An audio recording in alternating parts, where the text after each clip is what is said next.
Beberapa hari lalu, terkait musibah kebakaran dahsyat yang melahap belasan toko di Pasar Muaraman, Kecamatan Lebong Utara, Kabupaten Lebong. Hingga saat ini, penyebabnya masih misteri dan masih diselidiki oleh pihak kepolisian. 4 orang dari bidang laboratorium dan forensik Polda Sumatera Selatan turun langsung ke lokasi untuk mengidentifikasi apa penyebab kebakaran tersebut. Setidaknya 4 kantong sampel sisa kebakaran telah diamankan oleh Bitlab 4 Polda Sumsel untuk dilakukan uji laboratorium di Palembang guna mencari kepastian penyebab terjadinya kebakaran. Untuk hasil laboratorium sendiri dikatakan paling cepat 2 minggu. Dari jam 10 pagi tadi, cuman kan statusnya ini kurang kuo. Bisa kalian lihat sendiri barang bukti sebagai apa, sisa kebakaran sudah dikumpulkan sama masyarakat setempat. Nah, terus kita berupaya mencoba melakukan pemeriksaan.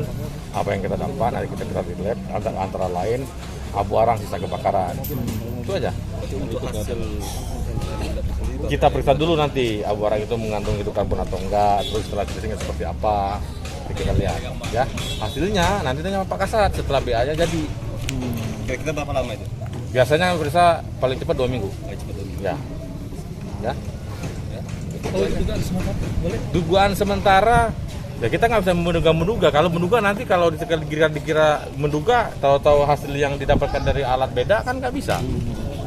Ya, banyak kemungkinan. Ada berapa item ringan? Ada sekitar 4 kantong, 3 kantong, 4 kantong. 4 sampel ya, abu arang sama jaringan listrik kebakaran. Dari lokasi, Rega Saputra, Lebong TV, melaporkan.